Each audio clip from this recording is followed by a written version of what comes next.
What up, D Rich? Hey man, look, No, big fan of yours, man. Appreciate you having me on. I wish I would have got a cut, but it's all good. We're gonna thug it out today.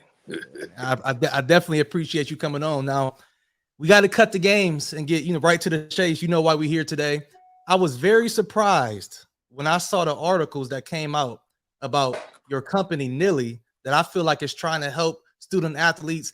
I was surprised to see ESPN, the platform that you work for, and other platforms put it on blast. And I feel like it was a lot of misinformation. So I wanted to get you on here to talk about it. Now, first of all, explain to the people what the company exactly is. So Nilly is a company, right, that is there for the student athletes, right, to help them in the NIL space, right, and whether it's financial security, financial literacy, and maximize their future earnings, right, and Right. basically act.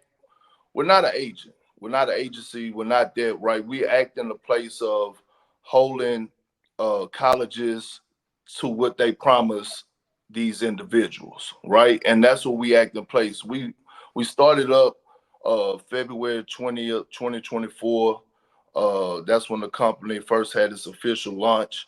And the CEO is a guy by the name of Chris Shorty, who has done a lot of great things in the space for us, when it comes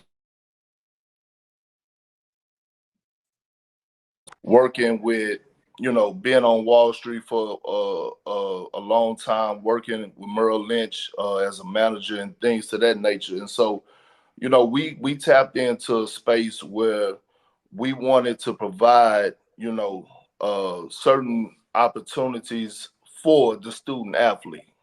Right. And that's when we came up and we sat down, we met, we had a conversation.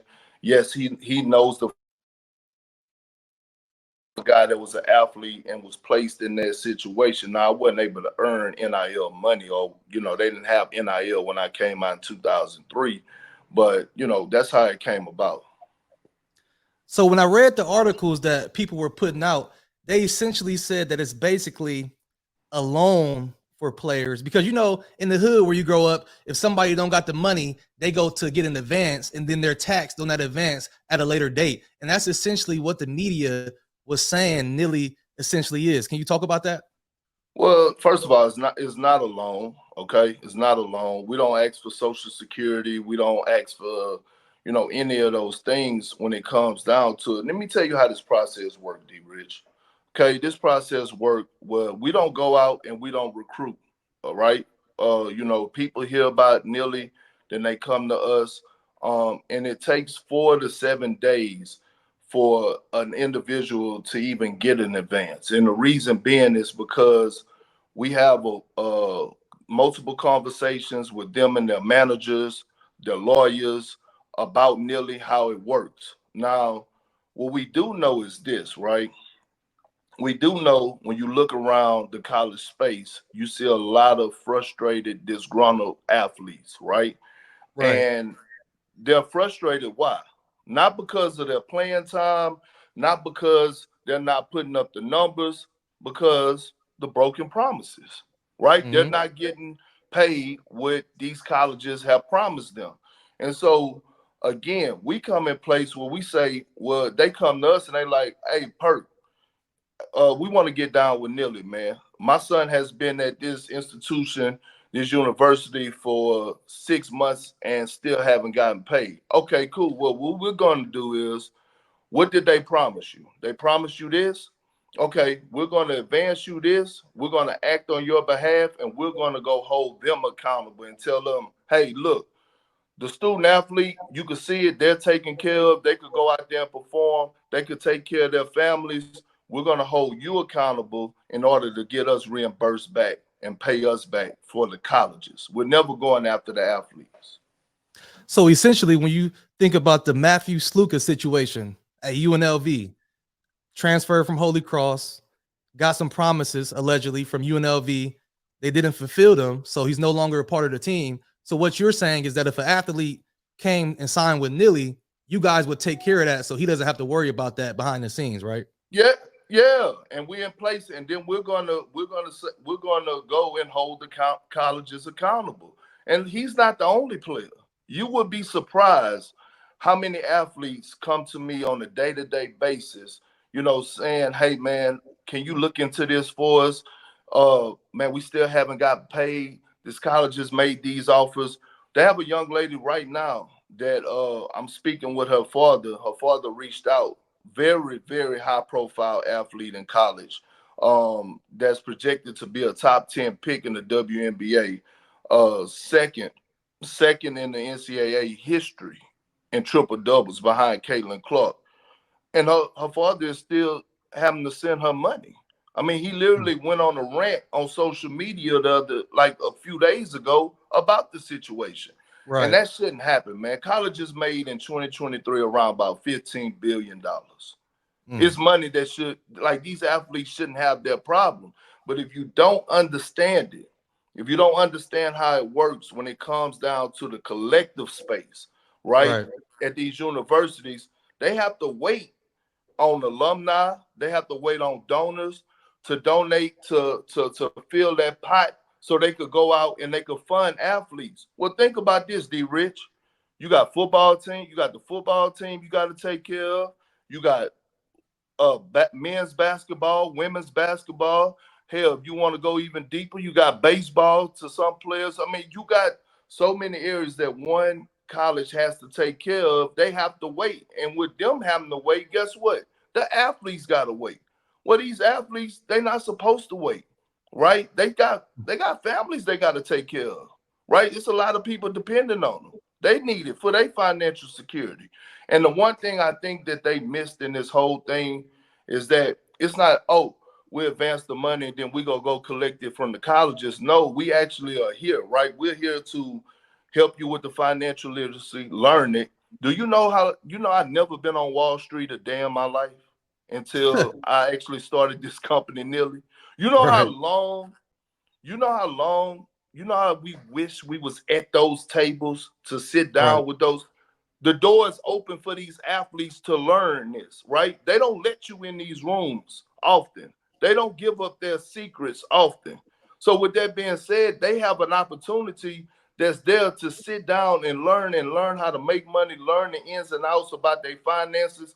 So when they do go, if they do go with their professional career, they don't have to worry about anything of a financial advisor stealing money from them and things to that nature because they already know it. Mm. So one of the tougher questions is this. Let's get real, Perk. What if That's you what we do. that's what we got to do. No choice to do it. If you get a player, let's say he signs with Nilly out of high school, and a lot of players don't live up to the hype. What if they don't earn the money back that was given to them up front due to they could get in some legal trouble or due to they just don't pan out to be the player that we thought they was going to be? How does that work out? They don't have to pay it back. Nearly don't get paid back. If a player doesn't pan out to what they supposed to be, right? Or if a player gets injured, then Nilly takes the loss and don't get paid back. There's no way we could hold the colleges accountable. What we're banking on, right? What we're based on is that the athletes that come to us, first of all, you have to be a 3, 4, 5-star athlete, right? Your value has to be there. If you're a senior in high school and you're the top cornerback in the state of Georgia, okay, in the state of Georgia, and you're going into your senior year, and you come in, you say, "Hey, Perk, my son is the top cornerback. We go and do our due diligence." And I'm just throwing a number out there. And we say, here goes $200,000, right? Say throughout the course of their senior year, cool, go out there, do what you do. You get on the campus and things don't work out if you go into the University of Memphis. I'm just throwing it out there. Things Right. don't work out as planned. You don't get on the field. Then guess what? We can't hold the colleges accountable, and we damn sure can't hold the athlete accountable. There's no other company that is going to be willing to take a risk like that. It's a high risk. It's a high risk, but it's also there. I'm in place to make sure that these student athletes are taken care of, not only just financially, but all across the board. And I think that was another key point that was missed out of there. If the athlete don't live up or don't make NIL money, guess what? We don't get paid back. So in the article, it says something about you guys get their rights to their name for up to several years. You know what I'm saying? And you guys pay as much to 50K up front. How does that work as far as like their name, image, and likeness to you guys? How long do you guys get the opportunity to capitalize off that after they with Nilly? Well, first is each athlete is different, right? But the max is 4 years. We have some contracts that are 2 years, some contracts that are 3 years, some contracts that are 4 years. That's the max, right? And when it comes down to the NIL rights, it's based on, because if you're working with a company, like for example, in Base Path, or you're working with the collectives, there's no way for us to go and hold the colleges accountable if we don't have this in paperwork, right? Because again, we're not tied to their social security, D-Rich. It's not anything to that nature. Like, we can't go after the students, and we won't go after the student athlete. So basically what it is that you sign, it's like 3 to 4 years of, maybe 2, depending on who you are. This has nothing to do with your professional career. If you projected to be a top pick in 3 years, this has nothing to do with that. Like we do, it's not based on that. But the only way for this to work is for us to have it on paper so that colleges could be able to pay back what we advance, is to have the NIL rights. Now, that don't mean that they can't go out there and get other NIL deals. We would never stop that, right? So let me tell you how the payment plan is structured when it comes down to this. If we advance, say if D Rich is going to, we advance you $200,000, okay? Right. And say a year later, you step foot on campus, you're a top receiver, and your first check is $100,000, right? $75,000 of that money goes to you. $25,000 of that money goes to the advance that we gave you for the $200,000. That makes sense? And that's how the cycle works. So you still get your upfront money, and the athletes are still making good bread as they continue their collegiate, they careers in college. And I want to make this very known to you, very, very known to the public too. Think about this. When you think about why the transfer portal has been so full these past off seasons, right? Right. Why you think? Money. It's money. Okay? Yeah. It's money. So college now, you have to look at it, it's a business. It's free agency, essentially. Huh? It's free agency, essentially. It is free agency, but it's a business now, right? Right. And so what I have to remind a lot of these parents, athletes, managers, the lawyers that's acting in place is that when these college coaches, college scouts, whatever you want to call it, come into their living rooms and recruit them, yes, they want them because of their talent, but they understand that it's business. Soon as you step foot on campus, they're out recruiting the next person at your position. If you don't live up to what you're supposed to do at that position at that university, guess what? On to the next. They're going to find somebody to replace you because it became business. So they're like, yeah, it's the family. I'm like, stop saying that. Stop saying that. Once you start getting paid as an athlete, that family shit goes out the window. This is a business, and I want them to have that mindset because I see a lot of athletes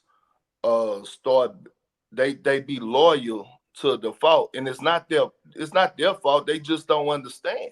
Like, you're getting paid is getting treated like a business, and that's why I respect all athletes that leave and go into the transfer portal, because if you're not getting paid and you are putting up numbers, then you should go somewhere else to get paid. It's right. It's only right.